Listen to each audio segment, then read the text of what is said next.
Hello बच्चों, welcome to your channel physics with king Sen sir. बच्चों शुरू करते हैं आज की टॉपिक। बच्चों इसके पहले वीडियो में हम लोगों ने ये पढ़ा था कि जब भी किसी यूनिफॉर्म इलेक्ट्रिक फील्ड में एक कहीं पर सपोज कोई यूनिफॉर्म इलेक्ट्रिक फील्ड है, इस यूनिफॉर्म इलेक्ट्रिक फील्ड में जब भी हम इलेक्ट्रिक डाइपोल को रखते हैं तो उस पर एक टार्क काम करता है, उस पर एक बल आघूर्ण लगता है जिसकी वैल्यू होती है पी साइन थीटा, या हम लोग इसको लिख सकते हैं tau is equals P cross E. ये इतना इस पर टार्क लगता है और ये टार्क हमेशा इस इलेक्ट्रिक डाइपोल को इलेक्ट्रिक फील्ड की डायरेक्शन में ले आने का प्रयास करता है। यहां तक हम लोग पढ़ चुके थे। अब इसके आगे हम लोग पढ़ते हैं कि टार्क मैक्सिमम कब होता है और टार्क मिनिमम कब होता है। बच्चों जब भी अब जो चूंकि टार्क जो काम करता है, टार्क की वैल्यू हमने यहाँ से देखा कि डाइपोल पर लगने वाला जो बल युग्म का आघूर्ण है टाउ बराबर होता है पी साइन थीटा। क्लियर है यहाँ से कि टाउ की वैल्यू साइन थीटा पर डिपेंड करती है। अगर साइन थीटा मैक्सिमम होगा तो टाउ मैक्सिमम होगा और साइन थीटा मिनिमम होगा तो टाउ की वैल्यू मिनिमम होगी। थीटा क्या है तो याद रखो बच्चों, थीटा एंगल है, angle between electric dipole moment P and electric field. जो वैद्युत द्विध्रुव आघूर्ण जिसकी दिशा ऋण आवेश से धन आवेश की तरफ होती है, ये P की डायरेक्शन और ये E की डायरेक्शन। तो P की डायरेक्शन और E की डायरेक्शन के बीच का ये वाला एंगल ही थीटा है। ओके, तो ये इतना फोर्स टार्क काम करता है, बल आघूर्ण लगता है। अब इसमें हम लोग अलग अलग स्थितियों को देखें कि कब टार्क मिनिमम लगता है। फॉर मिनिमम टार्क कब बल आघूर्ण न्यूनतम होता है, तो हमने बताया बल आघूर्ण तब न्यूनतम होगा जब साइन थीटा की वैल्यू मिनिमम होगी और साइन थीटा की मिनिमम वैल्यू होती है 0। बच्चों साइन थीटा की मिनिमम वैल्यू जो 0 होती है, ये दो कोणों पर साइन का मान 0 होता है। एक होता है साइन की वैल्यू 0 दो कोणों पर होता है, एक थीटा इज इक्वल से 0 अंश पर भी साइन 0 का मान भी 0 होता है और साइन 180 मतलब थीटा की वैल्यू 180 अंश पर भी 180 डिग्री या पाई रेडियन पर भी थीटा का मान अगर 180 अंश ले या थीटा बराबर 0 ले तो साइन 0 या साइन 180 अंश दोनों का मान 0 होता है। तो ये इस एंगल पर साइन थीटा मिनिमम होता है। अगर साइन थीटा मिनिमम होगा तो टाउ भी मिनिमम होगा और टाउ मिनिमम कितना हो जाएगा। अब साइन थीटा 0 तो फोर्स टार्क कितना काम करेगा 0, मतलब कोई बल आघूर्ण नहीं। ऐसी स्थिति में हम पहले वाले केस को लेके देखते हैं। पहला वाला केस क्या है, थीटा इज इक्वल से 0 at theta is equal 0 degree.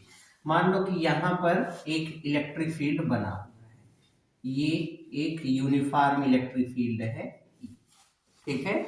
इस यूनिफॉर्म इलेक्ट्रिक फील्ड में हमने किसी एक इलेक्ट्रिक डाइपोल को रख दिया। ये इलेक्ट्रिक डाइपोल -q और +q चार्ज से बना हुआ है, ठीक है। अब ये इलेक्ट्रिक डाइपोल मोमेंट P की डायरेक्शन है। अब देखो P की डायरेक्शन और E की डायरेक्शन, ये P की डायरेक्शन हो गया और ये E की डायरेक्शन, दोनों एक ही डायरेक्शन में है तो theta is equal 0 degree.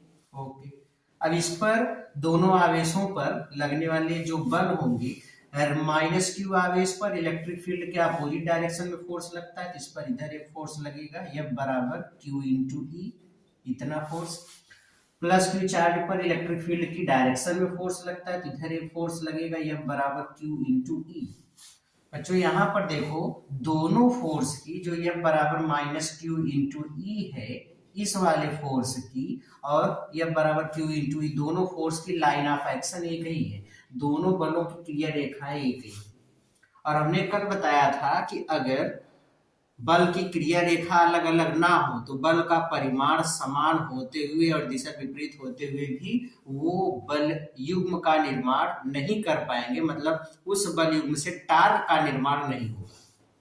Torque का निर्माण नहीं होगा तो फिर क्या होगा, तो आंसर तब वो दोनों बल निकाय को संतुलित करेंगे या संतुलन में निकाय रहेगा। अब इस पर इधर फोर्स लग रहा है, इधर फोर्स लग रहा है, दोनों फोर्स इक्वल एंड अपोजिट है, तो वो ऑब्जेक्ट वहीं रहे, कहीं नहीं जाएगी।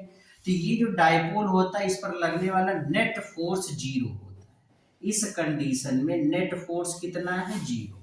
नेट फोर्स जीरो होने से हम बोलेंगे कि ये संतुलन की स्थिति में है, बैलेंस्ड पोजीशन में है। ये जो डाइपोल है वो संतुलन या बैलेंस्ड की पोजीशन में है। और इस स्थिति को जब डाइपोल पर लगने वाला नेट फोर्स इलेक्ट्रिक फील्ड में जीरो होता है तो उसको संतुलन की अवस्था कहते हैं। और बच्चों थीटा बराबर 0 डिग्री पर इसके संतुलन को बोलते हैं अस्थाई संतुलन। अस्थाई संतुलन या इसी को अस्थाई साम्यावस्था भी कहते हैं, अस्थाई साम्यावस्था। तो डाइपोल स्टेबल इक्विलिब्रियम या बैलेंस्ड पोजीशन में, स्टेबल की कंडीशन में कब होगा, जब थीटा इज इक्वल 0 डिग्री होगा। इसको बैलेंस्ड क्यों कहा गया, बैलेंस्ड इसलिए कहा गया क्योंकि अगर हम इसको इसके स्थान से थोड़ा सा भी डिस्प्लेस्ड करके छोड़ देंगे, सपोज इस डाइपोल को हमने इसके स्थान से थोड़ा सा भी, ये डाइपोल है और इसको हमने थोड़ा सा डिस्प्लेस्ड करके, थोड़ा सा एंगुलर डिस्प्लेसमेंट किए, इधर ले आकर के छोड़ दिए, तो जैसे इधर ले जाकर के छोड़ेंगे तो ये फिर से टार्क के इफेक्ट में फिर से अपनी पुरानी अवस्था में लौट आएगा। बैलेंस्ड का मतलब जिसमें वो ज्यादा समय तक पड़ा रहे। जैसे ये डाइपोल है, हमने इसको थोड़ा सा इसे घुमाया और जैसे ही थोड़ा सा घुमाया, इधर से इधर थोड़ा सा घुमा करके छोड़े, फिर से अपनी अवस्था में लौट आया, फिर से इसको घुमाया हमने थोड़ा सा, फिर से लौट आया, इधर घुमाया फिर से लौट आया। तो जब हम डाइपोल को थोड़ा सा एंगुलर डिस्प्लेसमेंट देंगे और फिर से अपनी पुरानी अवस्था में लौट आएगा, तो हम बोलेंगे कि ये जो डाइपोल है ये स्टेबिलिटी में है या अस्थाई साम्यावस्था या अस्थाई संतुलन में। क्लियर हुआ? तो ये होता है अस्थाई साम्यावस्था। एक तो इस समय नेट फोर्स 0 होगा या साम्यावस्था में होगा, और दूसरा थीटा बराबर होगा 90 डिग्री पर भी होता है। इसको देख लेते हैं। ये बच्चों मान लीजिए कि कोई यूनिफॉर्म इलेक्ट्रिक फील्ड है E, इस इलेक्ट्रिक फील्ड में एक डाइपोल को हमने रख दिया, इस बार इधर प्लस क्यू है, इधर माइनस क्यू, और ये डाइपोल का मिड पॉइंट है। अब डाइपोल मोमेंट की डायरेक्शन किधर होगी, वैद्युत द्विध्रुव आघूर्ण किस दिशा में काम करेगा, तो वैद्युत द्विध्रुव आघूर्ण देखिए इस बार इलेक्ट्रिक फील्ड इधर है, निगेटिव टू पॉजिटिव चार्ज की तरफ ये होती है वैद्युत द्विध्रुव आघूर्ण की दिशा, तो ये डायरेक्शन हो गई P की। तो P इधर है, E इधर है, तो दोनों के बीच का एंगल कितना हो जाएगा, 180 डिग्री। ओके, इस कंडीशन में लगने वाले फोर्स को देखो, तो हमेशा पॉजिटिव वाले चार्ज पर प्लस क्यू चार्ज पर किस डायरेक्शन में फोर्स लगता है, direction to the electric field. तो इस वाले चार्ज पर, इस प्लस क्यू वाले चार्ज पर लगने वाला फोर्स इस डायरेक्शन होगा, इलेक्ट्रिक फील्ड की डायरेक्शन में Q इंटू E के बराबर। निगेटिव चार्ज पर लगने वाला जो फोर्स होगा, ये पॉजिटिव चार्ज पर लगने वाले फोर्स को देखो, ये इस डायरेक्शन में है Q into E। Negative charge पर माइनस क्यू चार्ज पर लगने वाला जो फोर्स होता है वो होता है इलेक्ट्रिक फील्ड के अपोजिट डायरेक्शन में। तो निगेटिव चार्ज ये है, इलेक्ट्रिक फील्ड ये, इसके अपोजिट डायरेक्शन में फोर्स लगेगा, तो इस पर लगने वाला फोर्स इस डायरेक्शन में होगा, ये इस डायरेक्शन में कितना होगा, F इंटू F बराबर Q इंटू E। अब यहाँ पर भी दोनों फोर्स भी ये पॉजिटिव चार्ज पर लगने वाला फोर्स है, पॉजिटिव चार्ज पर, और ये वाला जो फोर्स लग रहा है ये निगेटिव चार्ज पर लग रहा है, निगेटिव चार्ज पर। तो दोनों पर लगने वाले फोर्स की लाइन ऑफ एक्शंस, क्रिया रेखाएं फिर से एक हो गई, और अगर दोनों पर लगने वाले बलों की क्रिया रेखाएं फिर से एक हो गई तो हम बोलेंगे इस बार फिर से F नेट कितना हो जाएगा, 0। क्या ये बल युग्म के प्रभाव में बल आघूर्ण का निर्माण होगा? आंसर नहीं। इस समय टार्क कितना होगा? 0। जब टार्क 0 हो गया तो हम बोलेंगे कि फिर से ये साम्य अवस्था में, फिर से इसकी स्थिति कैसी है? संतुलन। फिर से ये संतुलन या साम्यावस्था में होगा। लेकिन बच्चों इस बार इसका संतुलन अस्थाई ना कहला करके अस्थाई कहलाएगा। ये अस्थाई संतुलन में है या अस्थाई साम्यावस्था में। तो जब थीटा की वैल्यू 180 अंश होगी तब उस समय डायोड इलेक्ट्रिक फील्ड में अस्थाई संतुलन में होगा, और जब थीटा बराबर 0 होगा तो उस समय ये अस्थाई संतुलन में होगा। अब 180 अंश पर अस्थाई संतुलन क्यों कहा जाता है? इसलिए कहा जाता है कि अगर हम इसको इसके मीन पोजीशन से थोड़ा सा भी डिस्प्लेस्ड कर दे, मान लो हमने इस डाइपोल को थोड़ा सा डिस्प्लेस्ड कर दिया, ये इधर हमने रख दिया प्लस क्यू और इधर हमने रख दिया माइनस क्यू, थोड़ा सा डिस्प्लेस्ड किया, तो जैसे ही डिस्प्लेस्ड करेंगे इस पर लगने वाला फोर्स इधर Q इंटू ई और इस पर लगने वाला फोर्स इधर Q इंटू ई, तो ये पूरा डाइपोल ऐसे रोटेट कर रहा है। किस तरीके से? ये एंटी क्लॉकवाइज डायरेक्शन में, ये इस तरीके से था, पहले ऐसे था, थोड़ा सा डिस्प्लेस्ड किया तो अपने पुरानी अवस्था में नहीं लौटेगा, बल्कि टार्क के इफेक्ट में ऐसे पूरा घूम जाएगा। तो इस तरीके से तुरंत घूम गया। हमने अस्थाई साम्य अवस्था में देखा था, इसको थोड़ा सा भी डिस्प्लेस्ड करते तो फिर से पुरानी अवस्था में लौट आया, और थोड़ा डिस्प्लेस्ड करते फिर से लौट आया।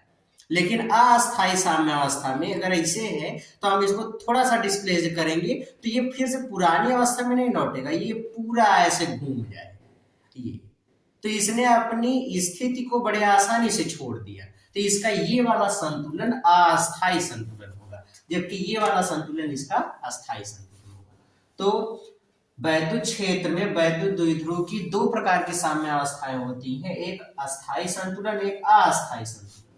अस्थाई संतुलन कब होगा? जब थीटा इज इक्वल्स 180 डिग्री होगा। अस्थाई कब होगा? जब थीटा बराबर 0 होगा। क्लियर हो गया? ओके। तो अभी तक हम लोगों ने जो पढ़ा, इलेक्ट्रिक डाइपोल को अगर इलेक्ट्रिक फील्ड में रखते हैं, यूनिफॉर्म इलेक्ट्रिक फील्ड में, तो क्या क्या चीजें होती है? देखिए, अगर हम वैद्युत द्विध्रुव को एक समान वैद्युत क्षेत्र में रखते हैं, इलेक्ट्रिक डाइपोल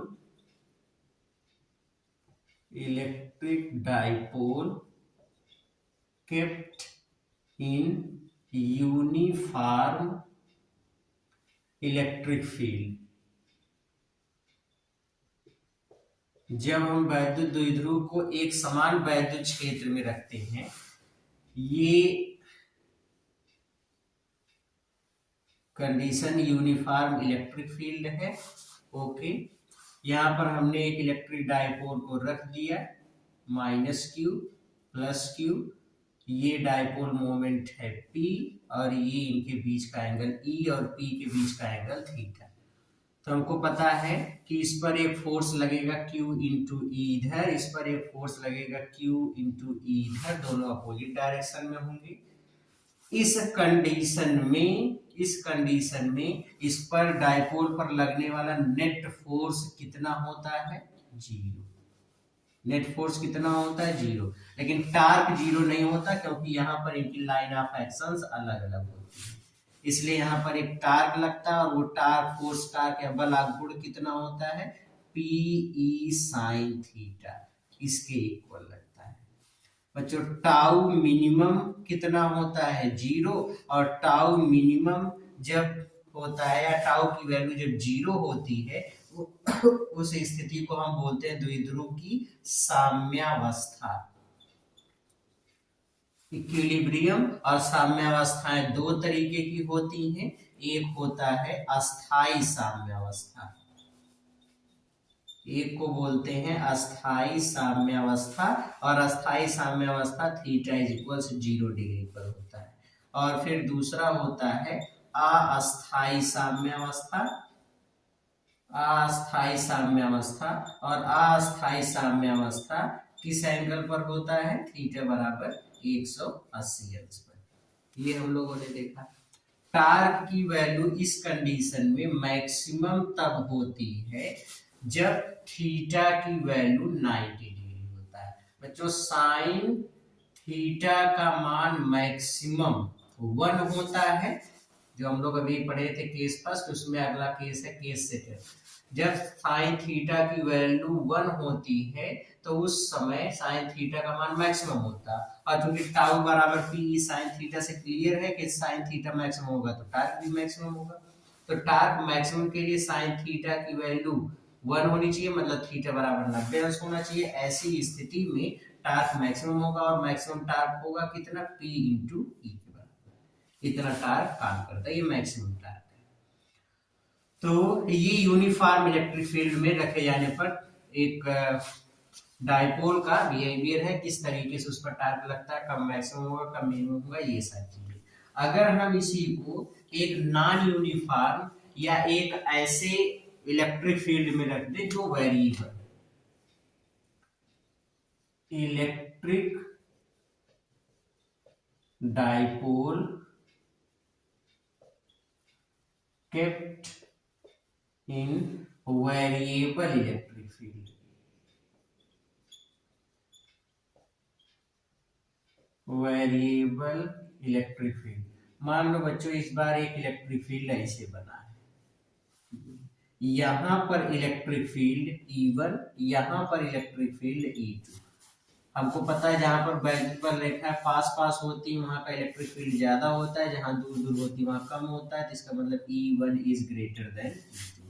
अगर मैं यहाँ पर एक इलेक्ट्रिक डाइपोल को रखूं, एक इलेक्ट्रिक डाइपोल को रखूं, तो इलेक्ट्रिक डाइपोल ये रखा गया -q प्लस q, p की डायरेक्शन ये होगी, ठीक है। नेट इलेक्ट्रिक फील्ड इस डायरेक्शन में काम कर रहा है, लेकिन वो हर जगह एक समान नहीं है। इस पर जो लगने वाला फोर्स होगा, यहाँ पर इलेक्ट्रिक फील्ड का मैग्नीट्यूड E1 है, तो नेगेटिव चार्ज पर हमेशा इलेक्ट्रिक फील्ड के अपोजिट इधर फोर्स लगेगा Q इंटू E1, इधर एक फोर्स लगेगा Q इंटू E2। ये अगर मैं इसको इलेक्ट्रिक फील्ड की डायरेक्शन से कुछ एंगल पर भी रखूं, तब भी उस समय भी यहाँ पर Q into E1 Q into E2 से क्लियर है कि Q into E1 is greater than Q into E2, क्योंकि इलेक्ट्रिक फील्ड ज्यादा होने से फोर्स ज्यादा लगेगा। और हमने बल आघूर्ण की विशेषताएं बताई थी आपको कि सेम मैग्नीट्यूड होना चाहिए। अगर टार्क बनाना है तो जो फोर्स कपल या बल युग्म का निर्माण होता है उसमें सेम मैग्नीट्यूड होना चाहिए, सेम मैग्नीट्यूड। फिर दूसरी चीज अपोजिट डायरेक्शन होनी चाहिए, अपोजिट डायरेक्शंस होनी चाहिए। तो डायरेक्शन अपोजिट मिल रही है बट सेम मैग्नीट्यूड, पहली वाली कंडीशन ही नहीं मिल रही है। और डिफरेंट लाइन ऑफ एक्शंस होनी चाहिए, different line of actions, line of actions. तो अलग अलग क्रिया रेखाएं होनी चाहिए। तो यहाँ पर बल के मैग्नीट्यूड ही अलग अलग हो गए, जब बल के मैग्नीट्यूड अलग अलग हो गए तो क्या टार्क का निर्माण होगा? नहीं होगा। जब टार्क का निर्माण नहीं होगा, टार्क का निर्माण ही नहीं होगा यहाँ पर, तो इसके रोटेट करने और इन सब बातों की, इन सब चीजों की बातें ही खत्म हो गई। तो यहाँ पर ऐसी कोई कंडीशन नहीं होगी या ऐसी कोई एक्शन नहीं होगी जैसा कि यहाँ पर हो रहा था। क्लियर हो गया? ओके। तो ये जब भी वैद्युत द्विध्रुव को हम वैद्युत क्षेत्र में रखते हैं तो उस पर लगने वाले बल युग्म का गुण और अलग अलग क्रियाओं का ये एक थ्योरी थी। अब हम लोग इस पे कुछ क्वेश्चंस, कुछ एग्जांपल्स देख लेते हैं।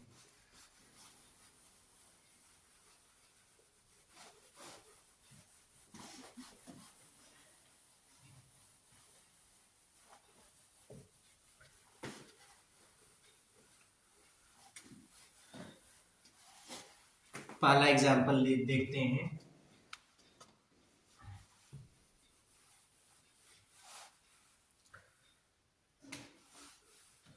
Question number 1।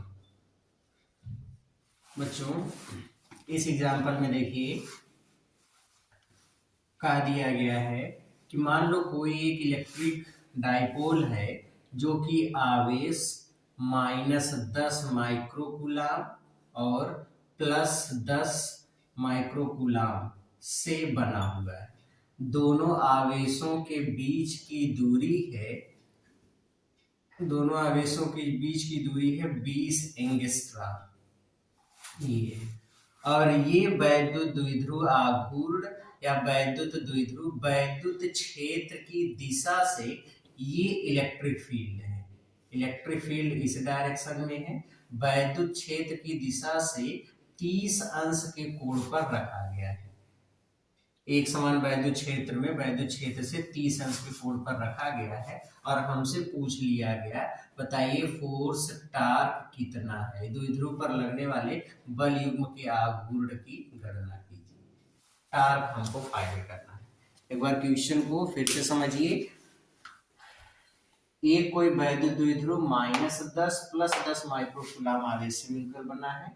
एक समान वैद्युत क्षेत्र में वैद्युत क्षेत्र ई में ई की दिशा से 30 अंश के कोण पर रखा गया है। कहा दिया गया कि यदि वैद्युत क्षेत्र ई का मान 20 न्यूटन प्रति कूलाम हो तो बताइए कि इस पर कितना बल युग्म का आघूर्ण लगेगा। टार्क की वैल्यू फाइंड करना। तो टार्क की वैल्यू आपको फाइंड करनी है। टार्क निकालने का फार्मूला हमको पता है। टार्क कितना होता है PE sin थीटा, ये फार्मूला है बच्चों। P किसके बराबर होता है Q into 2L into E into sine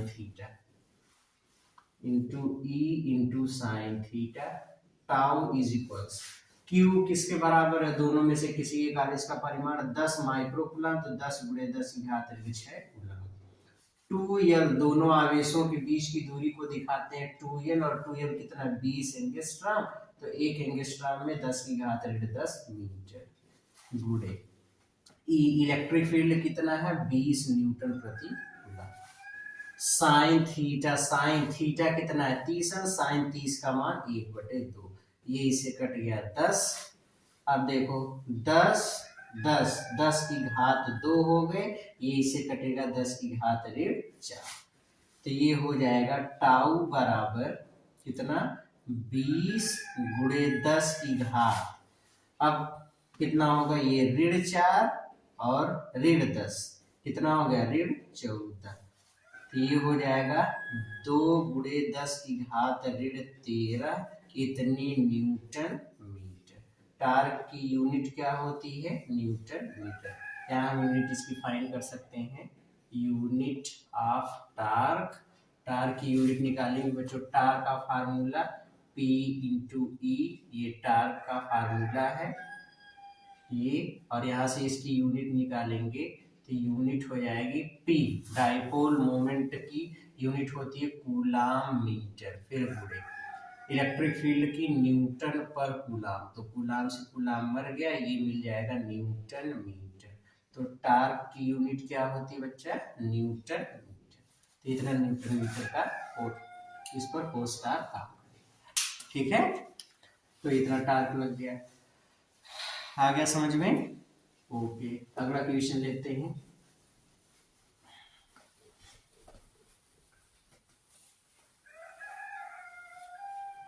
NCERT का एक क्वेश्चन है बच्चों। अच्छा सवाल, मैं सवाल लिख नहीं रहा हूँ, सवाल को समझा रहा हूँ, पहले क्वेश्चन समझ लीजिए। क्वेश्चन ये कहा गया है कि कोई एक वैद्युत द्विध्रुव है जिसका वैद्युत द्विध्रुव आघूर्ण एक वैद्युत द्विध्रुव, इसका वैद्युत द्विध्रुव आघूर्ण इलेक्ट्रिक डाइपोल मोमेंट, इसका वैद्युत द्विध्रुव आघूर्ण P। ये एक यूनिफॉर्म इलेक्ट्रिक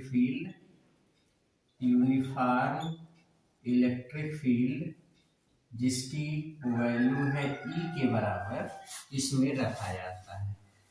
ये इस तरीके से रखा गया है। -q प्लस q, और जिस डायरेक्शन में इलेक्ट्रिक फील्ड है उसी डायरेक्शन में p है। तो ये इस तरीके से रखा गया है, ठीक है। अब हमसे ये कहा गया कि इस स्थिति में अस्थायी संतुलन में हम इसको बहुत छोटे से कोण से डिस्प्लेस करते हैं। इसको हम एक एंगुलर डिस्प्लेसमेंट देते हैं with theta. Theta is very small angle, ये अस्थायी साम्यावस्था में इसको हम ऐसे छोटा सा ऐसे डिस्प्लेसमेंट देते हैं, एंगुलर डिस्प्लेसमेंट। ऐसे इसको अस्थायी साम्यावस्था थोड़ा सा ऐसे विस्थापित करते हैं। तो जैसे विस्थापित किया, माइनस क्यू इधर चलाया, प्लस क्यू इधर चलाया, प्लस क्यू पर इधर फोर्स लग गया क्यू इंटू ई, इस पर इधर लग गया माइनस क्यू इंटू ई। तो ये इस डायरेक्शन में और ये इस डायरेक्शन में ऐसे रोटेट कर जाएगा, और जैसे ही रोटेट करेगा इनर्शिया के कारण ये यहाँ पर नहीं रुक पाएगा, यहाँ से थोड़ा सा नीचे भी चलाएगा, ये ऐसे चलाएगा ये। तो जितना ये ऊपर गया था, ऐसे गया था, टार्क इफेक्ट में ऐसे आया। ध्यान से देखो, सपोज ये अस्थायी साम्यावस्था, इसको मैंने थोड़ा सा ऐसे डिस्प्लेस किया, जैसे डिस्प्लेस करके छोड़ा, ये टार्क इफेक्ट में फिर आया ऐसे, लेकिन ये इस तरीके साम्यावस्था में नहीं रुका, इनर्शिया के कारण फिर से नीचे चला गया, फिर से टार्क इफेक्ट में ऊपर आया, फिर ऐसे, फिर ऊपर चला गया इनर्शिया के कारण। तो ये इस तरीके से लगातार एक ऑसिलेशन शुरू कर दिया, और ये जो इसका ऑसिलेशन है ये हमसे कहा गया है कि इसका ऑसिलेशन एसएचएम है, सिंपल हार्मोनिक मोशन कर रहा है। ये डाइपोल इस इलेक्ट्रिक फील्ड में सिंपल हार्मोनिक मोशन शुरू कर देता है। तो बताइए, इस सिंपल हार्मोनिक मोशन करते हुए इलेक्ट्रिक डाइपोल का टाइम पीरियड कितना है? टाइम पीरियड कितना होगा, ये आपसे पूछा गया। टाइम पीरियड टी की वैल्यू पूछी गई। क्वेश्चन को एक बार अच्छे से फिर से समझ लीजिए। एक यूनिफॉर्म इलेक्ट्रिक फील्ड में एक इलेक्ट्रिक डाइपोल रखा गया जिसका इलेक्ट्रिक डाइपोल मोमेंट है P, इलेक्ट्रिक फील्ड की इंटेंसिटी E है। कहा गया इसको जब इसके मीन पोजीशन से थोड़ा सा डिस्प्लेस्ड करके छोड़ते हैं, बहुत छोटा सा डिस्प्लेसमेंट देते हैं, तो टार्क काम करता है, टार्क इफेक्ट में ये एसएचएम करना शुरू कर देता है। तो इस एसएचएम, इस ऑसिलेशन का टाइम पीरियड कितना होगा, टाइम पीरियड हमको फाइंड करना है। ओके बच्चों, अगर ये रोटेट करता है तो रोटेशनल मोशन में हमने पढ़ा है कि जब भी ऑब्जेक्ट पर टार्क काम करता है तो टार्क किसके बराबर होता है? Torque is equals I into alpha, ये होता है। यहाँ पे आई को हम लोग बोलते हैं moment of inertia, moment of inertia या जड़त्व आघूर्ण, इसको हिंदी में कहते हैं जड़त्व आघूर्ण। जो काम लीनियर मोशन में इनर्शिया का होता है, जड़त्व का होता है, वही काम रोटेशनल मोशन में मोमेंट ऑफ इनर्शिया का होता है। अल्फा को हम लोग बोलते हैं एंगुलर एक्सीलरेशन, कोणीय त्वरण, ये होता है। अच्छा, एक चीज ये भी हम लोग पढ़े हैं कि जब भी इलेक्ट्रिक फील्ड में किसी डाइपोल को रखा जाता है तो डाइपोल को रखने पर उस पर एक टार्क काम करता है, और वो फोर्स टार्क होता है tau is equals P E sine theta. चूंकि यहाँ पर कहा दिया गया है थीटा इज वेरी स्मॉल, इसलिए साइन थीटा को हम नियरली अबाउट थीटा लिख सकते हैं। तो टार्क यहां से हो गया पी ई साइन थीटा के स्थान पर केवल थीटा लिख दीजिए, torque is equals P E into theta. बच्चों एक चीज ये भी ध्यान दो कि जब हम चल रहे हैं तो थीटा इस डायरेक्शन में हम चल रहे हैं, ये डिस्प्लेसमेंट की डायरेक्शन, एंगुलर डिस्प्लेसमेंट इस डायरेक्शन में और टार्क इस डायरेक्शन में लग रहा है। तो टार्क इधर है, एंगुलर डिस्प्लेसमेंट इधर, दोनों निगेटिव डायरेक्ट, दोनों एक दूसरे के अपोजिट डायरेक्शन में, इसलिए थीटा को हम माइनस साइन के साथ लिख सकते हैं। ठीक है, इक्वेशन सेकंड। दोनों इक्वेशन को अगर इक्वेट करें तो दोनों इक्वेशन को इक्वेट करने पर लेफ्ट साइड दोनों के इक्वल है, राइट भी इक्वल होंगी, तो ये होगा P E minus theta is equals P E minus theta is equals I into alpha. Alpha जो होता है बच्चों एंगुलर एक्सीलरेशन, यही एंगुलर एक्सीलरेशन जब हम लोग एसएचएम में पढ़ते हैं तो एसएचएम में एक्सीलरेशन होता है minus omega square into Y, जहां पे वाई को हम लोग बोलते हैं डिस्प्लेसमेंट। जब हम लोग रोटेशनल मोशन पढ़ते हैं तो जहां पे वाई लीनियर डिस्प्लेसमेंट था उसी के स्थान पे आ जाता है एंगुलर डिस्प्लेसमेंट थीटा, और ये इसका कोणीय वेग, और ये जो यहाँ पर लीनियर एक्सीलरेशन था वो हो जाता है, ये लीनियर एक्सीलरेशन था और ये यहाँ पे हो जाता है एंगुलर एक्सीलरेशन। बस, तो अल्फा किसके बराबर हो जाता है, minus omega square into theta. तो अल्फा के स्थान पे यही वाली वैल्यू लिख दीजिए, तो ये हो जाएगा P E minus theta is equals I into minus omega square theta. यहाँ पे माइनस से माइनस कैंसिल हो गया, तो कितना आ जाएगा, थीटा से थीटा भी कैंसिल हो गया, तो ये हो जाएगा PE is equals omega square into I. ठीक है, ओमेगा होता है बच्चों 2 पाई अपान टी, इसका होल स्क्वायर इंटू आई, ये हो गया पी इंटू ई।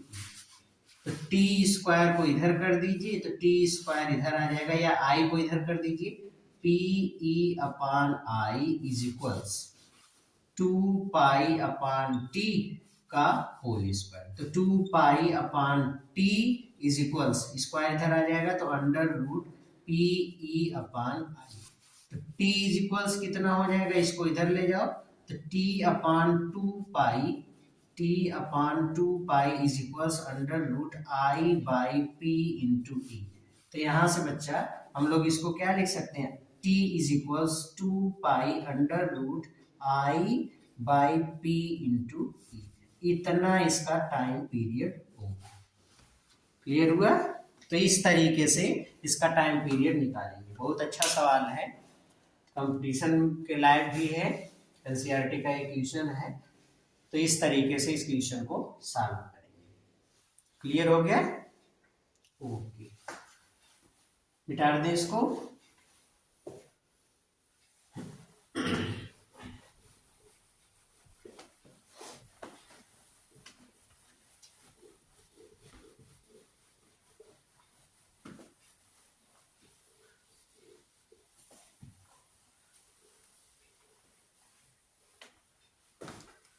अगला क्वेश्चन देखिए बच्चों,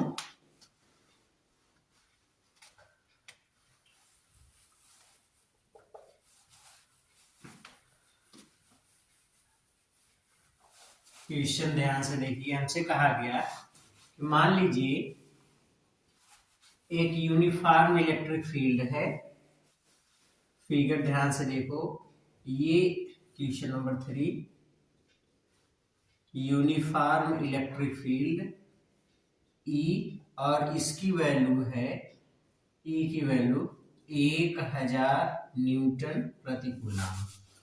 इसमें एक इलेक्ट्रॉन और एक प्रोटॉन, एक इलेक्ट्रॉन और एक प्रोटॉन से बनने वाला जो एक इलेक्ट्रिक डाइपोल है, इलेक्ट्रिक फील्ड से 30 अंश के कोण पर रखा गया है। तो पूछ लिया गया इस पर कितना वैद्युत द्विध्रुव, इस पर लगने वाले बल युग्म का आघूर्ण कितना होगा। इनके बीच की डिस्टेंस है 2 एंगस्ट्रॉम, इतना है। तो बच्चों जो हम लोग पहला क्वेश्चन सॉल्व किए थे ठीक उसी तरीके से, ज्यादा कठिन नहीं है। टाउ का formula P E sine theta, tau is equals P यहाँ पर कितना होता है, Q into 2l into E sine theta into E sine theta tau is equals Q के स्थान पे दोनों इलेक्ट्रॉन और प्रोटॉन पर चार्ज सेम होता है 1.6 इंटू 10⁻⁹ गुना। ई के लिए निगेटिव, पी के लिए पॉजिटिव, लेकिन हमको साइन लेना नहीं है, तो 1.6 इंटू 10⁻⁹ इंटू 2। यह दोनों आवेशों के बीच की दूरी 2 एंगस्ट्रॉम है, तो 2 गुणे 10 की ऋण 10 इतने मीटर हो गया, इंटू ई की वैल्यू 1000 का मतलब 10⁻³ साइन थीटा 30 अंश है, तो साइन 30 अंश की वैल्यू किसके बराबर होती है 1/2, तो ये 2 से 2 मर गया, ये हो गया 1.6 इंटू 10⁻, इससे ये कैंसिल होगा 10⁻⁻16, 16 10 26, 10 की घात ऋण 26, इतने न्यूटन मीटर। ये हो गया टाउ की वैल्यू। ये क्लियर हो गया। इस तरीके से हम लोग टार की कैलकुलेशन करेंगे। ओके। अब बच्चों हम लोग लेते हैं अपने अगले टॉपिक को। अभी तक हम लोग इलेक्ट्रिक डाइपोल के बारे में जो पढ़े थे, तो हम लोग पढ़े थे इलेक्ट्रिक डाइपोल क्या होता है, इलेक्ट्रिक डाइपोल को अगर हम इलेक्ट्रिक फील्ड में रखेंगे तो क्या होगा, ये सारी चीजों के बारे में हम लोग पढ़े। अब हम लोग पढ़ते हैं इलेक्ट्रिक डाइपोल के कारण इलेक्ट्रिक फील्ड कितना होता है, उसके एक्सियल पोजीशन पर, उसके इक्वाटोरियल पोजीशन पर, तो एक एक करके हम लोग पढ़ते हैं। तो सबसे पहले हम लोग हेडिंग लगाते हैं electric field due to an electric dipole in axial position या केवल इलेक्ट्रिक फील्ड। देखिए हेडिंग लगाते हैं विद्युत द्विध्रुव के कारण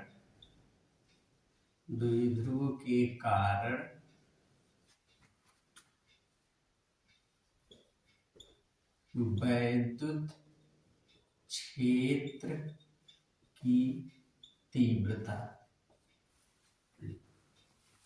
वैद्युत द्विध्रुव के कारण वैद्युत क्षेत्र की तीव्रता,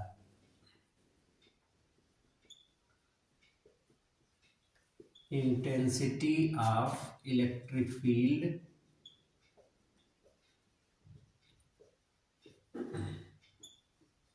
ड्यू टू एन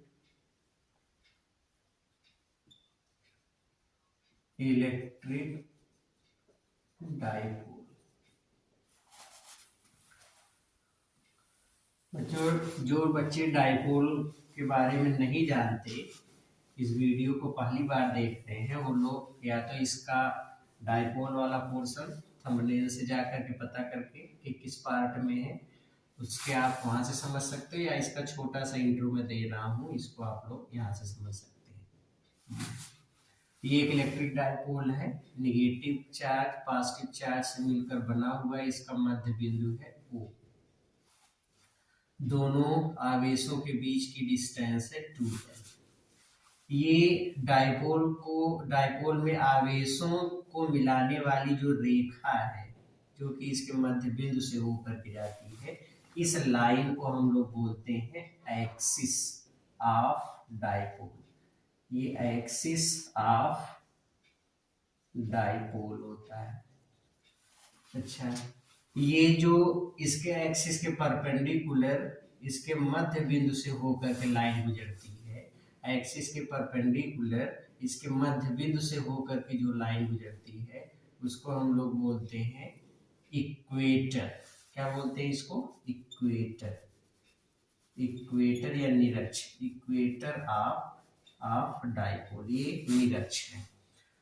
अगर कोई बिंदु डाइपोल के एक्सिस पर होगा, सपोज ये पॉइंट P है, तो इस डाइपोल के लिए एक्सियल पोजीशन में कहलाएगा, अक्षीय स्थिति में कहलाएगा। अगर कोई पॉइंट इसके इक्वेटर पर है, सपोज P डैश, ये इसके इक्वेटर पर है, तो ये पॉइंट P डैश इस डाइपोल के लिए निरक्षीय स्थिति में कहलाएगा। अब डाइपोल के कारण इलेक्ट्रिक फील्ड यहाँ पूछा जाए, यहाँ पूछा जाए, यहाँ पूछा जाएगा, तो समझ जाएंगे अक्षीय स्थिति, यहाँ पूछा जाएगा तो निरक्षीय स्थिति। अब जरूरी नहीं है कि इलेक्ट्रिक फील्ड केवल यही करे, कहीं भी बन सकता है, भाई चार्ज है तो इलेक्ट्रिक फील्ड चारों तरफ बनाता है। तो अगर ना तो पॉइंट इसके एक्सिस पर हो ना तो इसके इक्वेटर को, अगर इन दोनों के अलावा कहीं पर भी अगर इलेक्ट्रिक फील्ड पूछ लिया जाए तो उस पॉइंट को, जैसे यहाँ पे हमसे पूछ लिया गया कि इस पॉइंट x पर बताइए इलेक्ट्रिक फील्ड कितना होगा, तो बच्चों इस पॉइंट x की स्थिति को हम लोग बोलते हैं पोलर पोजीशन। क्या बोलते हैं? Polar position.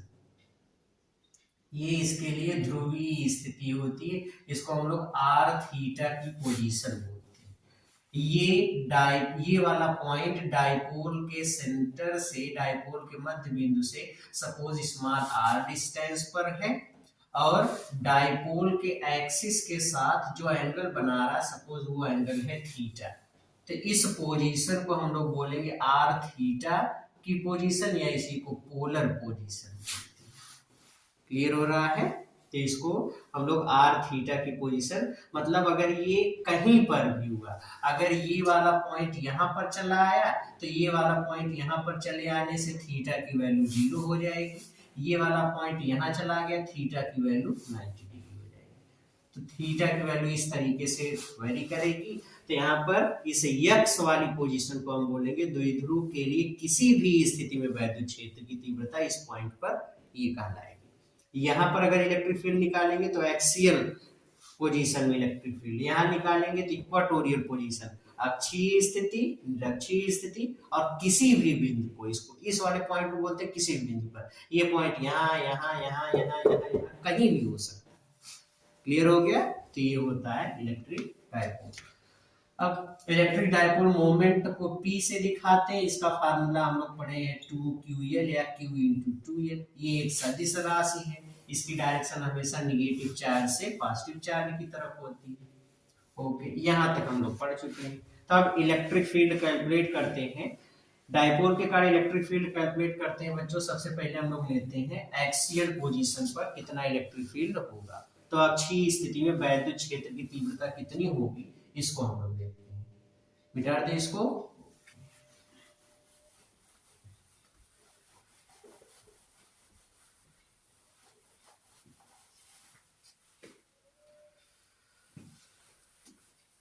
Electric field heading लगाते हैं बच्चों। पहला, electric field due to an electric dipole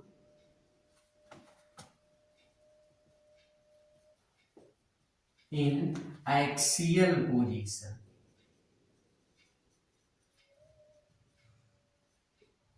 in axial position इसी को बोलते हैं अक्षीय स्थिति में, अक्षीय स्थिति में द्विध्रुव के कारण वैद्युत क्षेत्र की तीव्रता। अक्षीय स्थिति में द्विध्रुव के कारण वैद्युत क्षेत्र की तीव्रता। एक्सियल पोजीशन में इलेक्ट्रिक फील्ड की इंटेंसिटी कैसे फाइंड करते हैं, आज बच्चों इसको हम लोग समझते हैं। मान लो कि यहाँ पर एक कोई इलेक्ट्रिक डाइपोल है,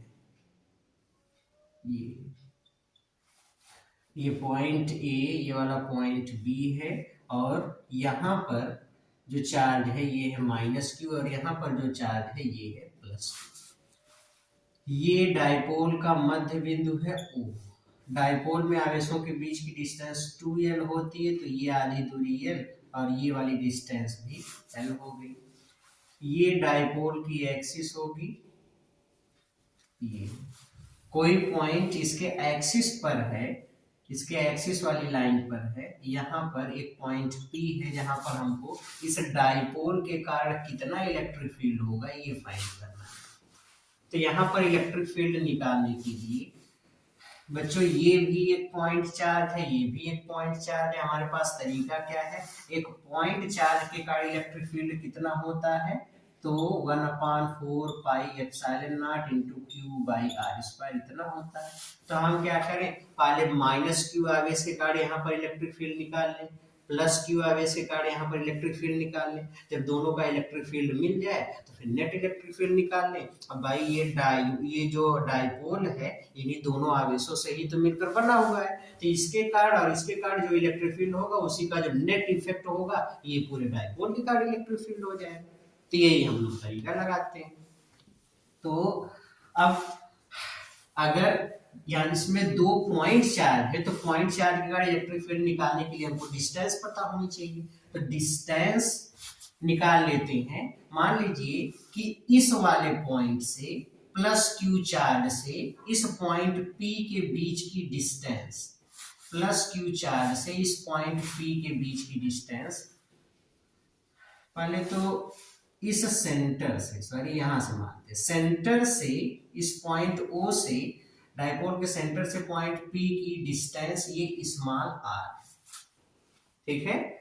सेंटर से इस पॉइंट P मतलब एक्सियल पोजीशन में अक्षीय स्थिति में बिंदु P द्विध्रुव के केंद्र O से r दूरी पर है। तो +q चार्ज से कितनी डिस्टेंस पर हुआ बच्चों, ये टोटल डिस्टेंस किसके बराबर है, ये टोटल डिस्टेंस है r के बराबर, और ये डिस्टेंस किसके बराबर है, l के बराबर। तो ये डिस्टेंस कितनी बची, तो आंसर +q से इसकी डिस्टेंस हो गई r - a होगी। -q से कितनी डिस्टेंस हुई, तो ये वाली डिस्टेंस r है और ये डिस्टेंस l है, तो इसमें इतनी दूरी और जोड़ देंगे तो टोटल डिस्टेंस कितनी हो गई, -q से इसकी डिस्टेंस हो गई r+। क्लियर हो गया। तो अब हम इलेक्ट्रिक फील्ड निकालना शुरू करते हैं। -q आवेश के कारण पॉइंट P पर इलेक्ट्रिक फील्ड मान लेते हैं E1 है, तो E1 की डायरेक्शन किधर होगी बच्चों, मैंने आपको पहले भी बताया है निगेटिव चार्ज के कारण इलेक्ट्रिक फील्ड किधर होता है, पॉइंट से चार्ज की तरफ, पॉइंट से चार्ज की तरफ। पॉजिटिव चार्ज के कारण किधर से किधर होता है, चार्ज से पॉइंट की तरफ, ठीक है। तो -q के कारण मान लीजिए इलेक्ट्रिक फील्ड E1 है, तो E1 की डायरेक्शन किधर होगी, पॉइंट से चार्ज की तरफ। तो ये इलेक्ट्रिक फील्ड इस डायरेक्शन में हो जाएगा। ये इलेक्ट्रिक फील्ड हम लोग मान लेते हैं E1। ये E1 की वैल्यू हम लोग निकाल लेते हैं। E1 किसके बराबर होगा, E1 is equals 1/4πε0 into Q/, इस आवेश से कितना डिस्टेंस है r+l, तो r+l का होल स्क्वायर। इक्वेशन फर्स्ट, इसकी डायरेक्शन, तो डायरेक्शन अब हम लोग बता सकते हैं, डायरेक्शन किधर से किधर है, P से A की तरफ, मतलब पॉइंट से चार्ज की तरफ, तो P से A ये इसकी डायरेक्शन होगी, तो हम लोग इसको बोलेंगे along PA, इसकी डायरेक्शन ये हो गया। जो हमने पहले भी बताया है कि निगेटिव चार्ज नहीं लेना क्योंकि मैग्नीट्यूड निकाल रहे हैं, तो निगेटिव या पॉजिटिव साइन नहीं लेना, ठीक है, साइन नहीं लेना है, बस केवल चार्ज की क्वांटिटी सीधे सीधे रखनी है। ओके, +q चार्ज के कारण यहाँ पर इलेक्ट्रिक फील्ड मान लेते हैं E2 है, तो +q चार्ज के कारण इलेक्ट्रिक फील्ड निकालेंगे, तो चार्ज से पॉइंट की तरफ, चार्ज से पॉइंट, तो चार्ज इधर पॉइंट इधर, इस डायरेक्शन में इलेक्ट्रिक फील्ड होगा, ये इलेक्ट्रिक फील्ड हो गया। ये इलेक्ट्रिक फील्ड मान लेते हैं E2, तो इलेक्ट्रिक फील्ड इधर हो गया E2। E2 की वैल्यू किसके बराबर होगी, इसको निकाल लीजिए, तो E2 बराबर 1/4πε0, चार्ज Q है। अब डिस्टेंस, इस चार्ज से इस पॉइंट के बीच की डिस्टेंस r-l, तो r-l का होल स्क्वायर। इक्वेशन सेकंड, इसकी डायरेक्शन किधर से किधर होगी, तो इसकी डायरेक्शन अभी हमने बताया चार्ज से पॉइंट की तरफ, क्योंकि पॉजिटिव चार्ज है तो चार्ज इधर पॉइंट इधर, B से P चल रहे हैं, तो B P के अलावा किस डायरेक्शन में होगी, B से P की तरफ होगी, ठीक है। इस पॉइंट पर नेट इलेक्ट्रिक फील्ड बच्चों, अब नेट इलेक्ट्रिक फील्ड निकालना है, तो नेट इलेक्ट्रिक फील्ड निकालते समय ये देखिए दोनों की डायरेक्शन अपोजिट है, जब दोनों की डायरेक्शन अपोजिट है तो नेट इलेक्ट्रिक फील्ड निकालेंगे तो घट जाएगा। बड़े वाले में से छोटे वाले वेक्टर को घटा देंगे। अब बड़ा कौन है, E2 ज्यादा है कि E1 ज्यादा है, कैसे पता करेंगे? तो आप देखो E1 और E2 ये वाली क्वांटिटी और Q दोनों में सेम है। रही बात डिस्टेंस की, जिसमें डिस्टेंस ज्यादा होगा उसकी वैल्यू कम होगी। तो यहाँ पे R प्लस एल है, यहाँ पे R माइनस एल है, मतलब इसकी डिस्टेंस कम है, प्लस के कारण डिस्टेंस कम है। अगर इसकी डिस्टेंस कम है तो इसकी इलेक्ट्रिक फील्ड ज्यादा होगी, अगर इसकी डिस्टेंस ज्यादा है तो इसकी इलेक्ट्रिक फील्ड कम होगी। तो E1 और E2 में से किसकी वैल्यू ज्यादा, किसकी वैल्यू कम हुई? तो हमको पता है E2, यहाँ पे हम लोग लिख सकते हैं कि E2 is greater than E1, क्योंकि E2 में डिस्टेंस कम है और E1 में डिस्टेंस ज्यादा। जहां डिस्टेंस ज्यादा वहां पर इलेक्ट्रिक फील्ड कम, जहां पे डिस्टेंस कम वहां पे इलेक्ट्रिक फील्ड ज्यादा। तो नेट इलेक्ट्रिक फील्ड निकालेंगे, E नेट या नेट इलेक्ट्रिक फील्ड, इसलिए E net at point P, बिंदु P पर परिणामी वैद्युत क्षेत्र किसके बराबर हो जाएगा, E नेट या E नेट की वैल्यू मान लेते हैं E के बराबर है, तो परिणामी वैद्युत क्षेत्र E किसके बराबर हो जाएगा, E2 minus E1, E2 minus E1। और इसकी डायरेक्शन किधर होगी, तो डायरेक्शन रिजल्टेंट हमेशा उस डायरेक्शन में काम करता है जो वेक्टर बड़ा होता है। तो इसमें E2 और E1 में से कौन बड़ा है, E2, तो E2 बड़ा है तो इसकी डायरेक्शन किधर है, इधर। चार्ज से पॉइंट मतलब अगर हम इधर से चले तो बाएं से दाएं तरफ। अब बाएं से दाएं तरफ चलते समय पहले कौन सा चार्ज पड़ रहा है, माइनस वाला, फिर कौन सा पड़ रहा है, प्लस वाला। तो इधर से इधर चल रहे हैं तो हम लोग इसको बोल देंगे निगेटिव Q से पॉजिटिव Q की ओर। ये परिणामी वैद्युत क्षेत्र की दिशा होगी, इधर से किधर, माइनस Q से प्लस Q की ओर, या हम लोग बोल सकते हैं ऋण आवेश से धन आवेश की तरफ, मतलब निगेटिव चार्ज से पॉजिटिव चार्ज की तरफ। और इसका मैग्नीट्यूड निकाल लेते हैं, दोनों इक्वेशन से वैल्यू पुटअप कर लेते हैं। E is equals E2 1/4 pi epsilon not into Q by R minus L का होल स्क्वायर माइनस 1 E1 की value 1/4 pi epsilon not into Q by R plus L का होल स्क्वायर। दोनों में से common क्या मिल रहा है, 1/4 pi epsilon not into Q, तो इसको कॉमन कर लीजिए तो ये हो जाएगा Q by 4 pi epsilon not into, ये मिलेगा 1/R माइनस L का होल स्क्वायर, फिर माइनस 1/R प्लस L का होल स्क्वायर। ये ठीक है, ये इतना क्लियर हुआ, ओके। अब एलसीएम ले लीजिए इसका एलसीएम ले लेंगे तो कितना होगा इसका एलसीएम, इसका एलसीएम हो जाएगा बच्चों, इसका इधर पूरा इसका इधर, ये हो जाएगा Q by 4 pi epsilon not, Q by 4 pi epsilon not into, ये हो जाएगा इसका LCM R square minus L square का होल स्क्वायर, इन दोनों का एलसीएम, इसका गुणा, तो ये माइनस बी ए प्लस बी उसका कर देंगे और स्क्वायर तो होल स्क्वायर बन जाएगा।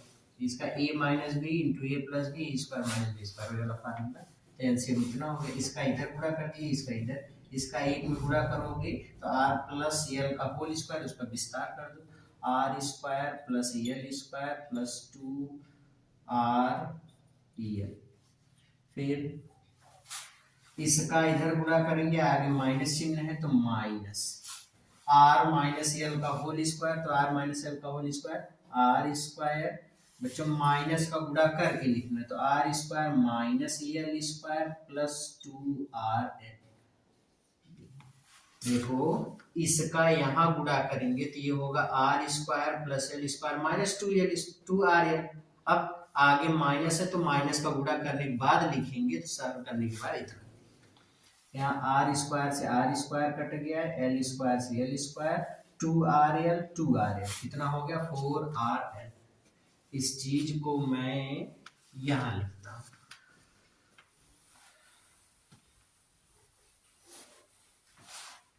तो कितना हो गया बच्चों ये E बराबर Q बाई 4πε0 इंटू ऊपर हमको मिल रहा है 4RL डिवाइड बाई नीचे R square minus L square का होल स्क्वायर। बच्चों यहाँ पर जो क्वांटिटी L स्क्वायर है उसके बारे में सोचो कि 2L तो आवेशों के बीच की दूरी होती है और हमने ये पढ़ा है कि आवेशों की जो बीच की दूरी होती है वैद्युत द्विध्रुव में बहुत अल्प दूरी होती है, बहुत छोटी दूरी होती है और उसका भी और वो भी दूरी 2L होती है।